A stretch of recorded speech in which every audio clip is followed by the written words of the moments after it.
Hey everyone, and welcome to another deep dive. Today we're going deep into the world of your subconscious mind. Ooh, juicy. We've got a fascinating book as our guide, The Power of the Subconscious Mind. A classic. And this isn't just some feel-good self-help stuff. This book gets into how your subconscious mind literally shapes your reality. It really does take something we often see as mystical and breaks it down practically, almost scientifically. Right. It's like we've all heard mind over matter, but this book gets into the how. Absolutely. If our thoughts have power, how do we use them to create the lives we want? And that's where it gets really interesting. We're not just talking about positive thinking, but understanding how your subconscious works Okay. and how to align it with your conscious goals. So before those mind-blowing examples, let's start with the foundation. The book really emphasizes the conscious versus subconscious mind. Right. Familiar with the captain and engine room analogy? Absolutely. Your conscious mind is like the captain making decisions, giving orders. Right. But the engine room, the subconscious, that's where orders get executed. Yeah. And here's the thing.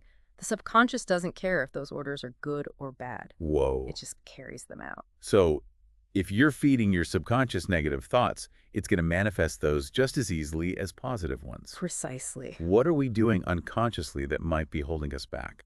It's like, as a man thinketh in his heart, so is he. Except here, it's the subconscious that's the heart, right? It doesn't distinguish between what you think you want and what you're subconsciously telling it. Right. Yeah. It's building your reality based on whatever blueprints you're providing. And that's where I think suggestion comes in. Have you ever noticed how someone even suggesting you might get seasick Oh, yeah. is enough to make you queasy? Totally. Subconscious at work. The book really dives into this idea of suggestion, heterosuggestion, suggestions from outside, and autosuggestion from your own mind. Okay. The point is, you're always suggesting something to your subconscious. So we might as well make those suggestions work for us. Exactly. If we're bombarded with negative messages, how do we reprogram our subconscious to focus on the positive, to help us achieve our goals? And the book gives you practical techniques. Oh, nice. One example that really stuck with me was this young opera singer. She used autosuggestion to get over terrible stage fright. Oh, tell me more about that. Right. Everyone can relate to being terrified of something, even if logically they know they shouldn't be. Exactly. So how does she use her subconscious to perform at such a high level under pressure? So she had a history of freezing up during auditions. Oh, no. Nerves would just completely overshadow her talent. But then she learned this technique. She would tell herself, when the time comes to sing, I'll be calm, confident, and my voice will flow effortlessly. She would say this repeatedly. Okay, so very specific. Targeting those moments of fear, of self-doubt. But it's not just about repeating words, right? You have to believe it. Right. To embody that feeling of confidence. Yeah. How do you get to that place where the words become more than just words? You're absolutely right. It's not just mindless repetition. Yeah. It's embodying that feeling, almost like you're already living in that affirmation's reality. Right. And repetition is key, the book says. The more you feed your subconscious these positive statements, these beliefs, the more it accepts them as truth. So you're replacing those old limiting beliefs with empowering ones. Yes. Instead of that inner critic, you're flooding your subconscious with supportive messages. Exactly. It's like swapping a worn-out blueprint for a brand new one. The old one's full of limitations and fears, but the new one reflects your aspirations and the reality you want to create. Wow. And this works for everything, not just overcoming fears. We're talking financial abundance, finding a partner, Oh, wow. healing your body. If you can conceive it and believe it, your subconscious can achieve it.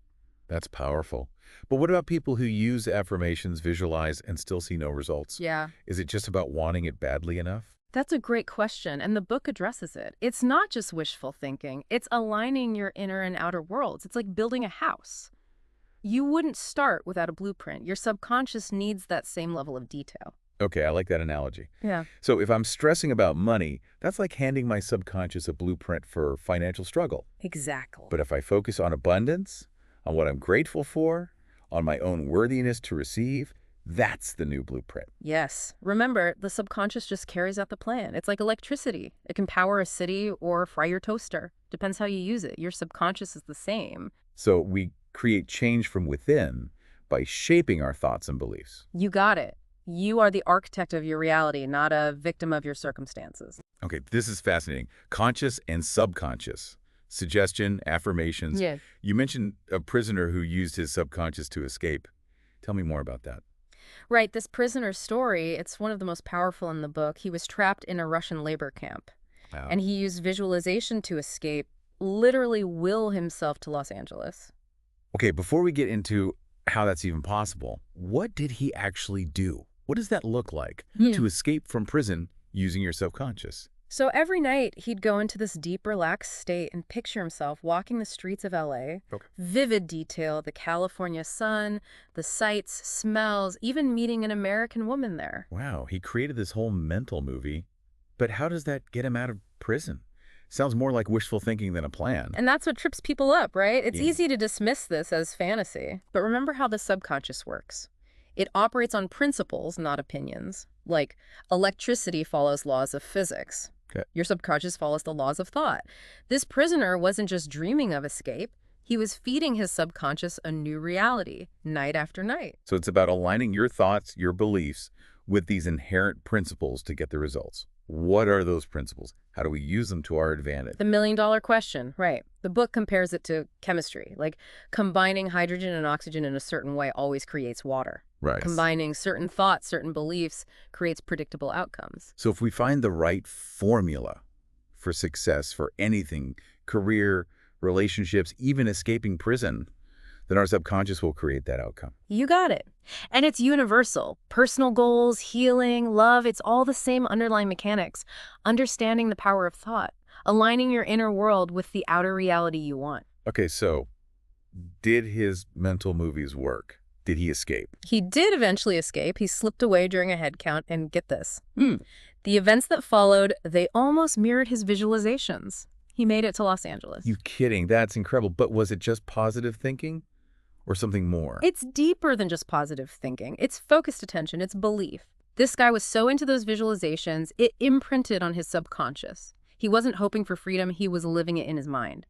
And that likely affected his actions, his decisions when the chance came. So he was programming his subconscious to find a way out, visualizing it, then acting on it. This makes me think about healing. If the subconscious is so strong, why do we get sick? Can we use these principles to heal ourselves too? Now that's fascinating territory. The book has a lot to say about the subconscious and health and well-being, actually. Okay. It says the subconscious is the ultimate healer. It's always working to keep you balanced, to restore health. So it's like having an amazing doctor inside working 24/7. Then why get sick at all? If it's always healing, shouldn't we be healthy all the time? Well, that's where the conscious mind comes in and kind of messes things up. Uh-oh. The book argues that sickness often comes from negative thoughts, fear, anxieties, beliefs that we impress on our subconscious. We're giving our inner doctor conflicting instructions. So if I'm always worried about getting sick, or if I think I'll get sick because it's in my family, Yeah. am I actually making myself more likely to get sick? That's what the book says. Your subconscious believes what you tell it. If your mind's full of sickness, it might manifest in your body. So instead of stressing about every sniffle, we should focus on health, on trusting our body's ability to heal. But that's tough. We're surrounded by messages about everything that can go wrong with our bodies. It's about catching those negative thoughts and swapping them out for positive, life-affirming ones. And the book has techniques for this. Oh, good. It talks about affirmations, visualization, and even something called spiritual reasoning. You basically challenge the beliefs that might be causing the illness. Spiritual reasoning. Interesting. What's that? Think of it as talking to your subconscious, questioning those limiting beliefs. The book tells a story of a minister who healed himself of lung cancer this way. He used relaxation, affirmations, spiritual reasoning. Wait, he healed lung cancer? That's hard to believe, even with the subconscious. How? Several times a day, he'd relax, go into a drowsy state, and repeat things like, the perfection of God is now being expressed through me. The idea of perfect health is now filling my subconscious mind. Okay. And he'd use spiritual reasoning to fight his fear, reminding himself about the body's ability to heal. And this worked. The cancer was gone. Full recovery. It's just one story about healing with the subconscious. Important note, the book doesn't tell you what to believe in, but to believe. In a higher power, your body, whatever. Believe strongly enough, your subconscious responds. It's not just saying the words, it's feeling them. Trusting in something bigger. That's powerful. Exactly. And it's not just physical healing either. The book talks about overcoming fears and phobias too. Like, there's this guy. terrified of water since childhood. Oh, wow. And he used visualization to get over it. So picturing himself swimming, enjoying it, instead of being afraid. Yes. Every night, he'd imagine himself swimming, feeling the water, the joy of it all. Interesting. It's like that prisoner escaping. By visualizing, he impressed that outcome on his subconscious, and that's what showed up in his life. It's like our brains don't know the difference between real and imagined. Vivid enough, it becomes real. We're hardwired for manifestation. That's a great way to put it. And the book's full of examples. Finding the perfect house, closing a big business deal, even inventing new technology, all with visualization. It makes you rethink what we're capable of. If we imagine it, believe it, impress it on our subconscious, anything's possible. And that's a powerful message, isn't it? We're not victims of fate, but creators of our own destiny. We shape our lives, our health, our experiences, Yeah. all with our minds. This is incredible. It makes me wonder, why isn't this taught from childhood? Why wait till we're adults to learn about this power? Such a good question. Imagine if everyone knew how to choose their thoughts, to use this power from a young age. Yeah. It could change the world. Okay, we've talked about healing, fear, but the book gets real about relationships too. That's a big one for a lot of people, right? Yeah. Lots of joy, but also challenges. What's the book's take on relationships? Right. It doesn't shy away from those tougher topics. It actually spends a lot of time on relationships, especially romantic ones. Yeah. And it gives a really interesting perspective on how we can use the subconscious to create healthier, happier partnerships. So many of us go into relationships with an idea of what we want, but things don't always turn out that way. How does the book explain that disconnect between what we desire and what actually happens in relationships? It goes back to the subconscious and how we might be accidentally sabotaging our own happiness with limiting beliefs, with repeating old negative patterns. The book says we attract what we're aligned with mentally and emotionally, whether we realize it or not. So if I'm focused on what I don't want, I'm actually drawing those kinds of people to me. It's like what you resist persists. Exactly. Okay. But how do you break those patterns? Yeah. Especially if they're rooted in past hurts. Now, it's tough, right? That's the million-dollar question when it comes to love. The book says it's not just about making a wish list of qualities, it's going deeper, Okay. addressing the subconscious stuff that might be holding you back. It's like peeling back the layers, getting to what's really driving our choices. Yes. This book, it's about self-discovery as much as the subconscious mind itself. Absolutely. Change starts from within. That's powerful. It really is. Yeah. So we're not just attracting a type, but becoming the kind of person who attracts a good relationship. Exactly. We're active creators, not passive recipients of love. We have to look at our own beliefs, our patterns, our behavior. So where do we even start? If our subconscious is running these programs, how do we access them, let alone change them? The book has some techniques. One of the most powerful, forgiveness. Oh, Forgiving yourself, forgiving others for past hurts. It releases that negative energy that might be blocking you from love. so clearing out old baggage to make space for something new. But forgiveness, that's easier said than done, especially when you've been really hurt. Yeah. How does the book say we should approach it? It's not about saying what happened was okay or pretending it didn't hurt. Right. It's about recognizing that holding on to anger, resentment, that only hurts you in the end. Okay. The book has different techniques, affirmations, visualization, even writing a letter to the person you need to forgive. You don't even have to send it. So it's more about the process of letting go, to clear those memories and move on. Exactly. That sounds freeing, yeah. Yeah. Anything else we can do to build those healthy relationships from the inside out? The book's big on self-love, too. Makes sense. It says, when you love and accept yourself fully, flaws and all, you attract love and happiness more easily. It's that saying you can't love someone else until you love yourself, right? Yes. If we're always criticizing ourselves, feeling unworthy, we project that onto others. But how do you learn to love yourself, especially in a world that can feel so judgmental? It starts by noticing that self-talk, those negative things you tell yourself, Right. and then consciously choosing to challenge them, to replace them with love and compassion. So instead of fixating on flaws, comparing ourselves, Yeah. we appreciate what makes us unique. Yes. We celebrate our wins and practice self-compassion even when we mess up. Exactly. Knowing you're worthy, no matter what, relationship status, what other people think, none of that matters. And the book has tools for this. Affirmations, gratitude, even just taking care of yourself, mind, body, and soul. It's a mindset shift, isn't it? Our thoughts really do shape our experience. Yeah. But what about when things feel totally out of our control?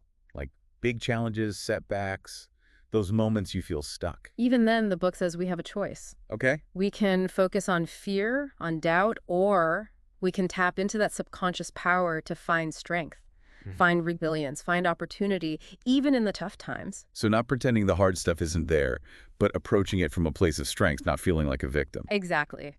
Even when things are dark, your subconscious is there supporting you, guiding you. It wants you to create a better future. This has been eye-opening. We've seen how the subconscious can change our lives. From fear and abundance to healing and relationships, it all connects. And it starts by realizing we have the power to shape our own reality. Right. If you're ready to dive deeper and unlock that power for yourself, check out The Power of the Subconscious Mind, a classic for a reason. This is just the beginning, though. The more you learn about your subconscious, the more amazing it becomes. I love that. Thank you for joining us on this deep dive, everyone. And until next time, harness that mind power, embrace the journey, and never stop exploring the possibilities.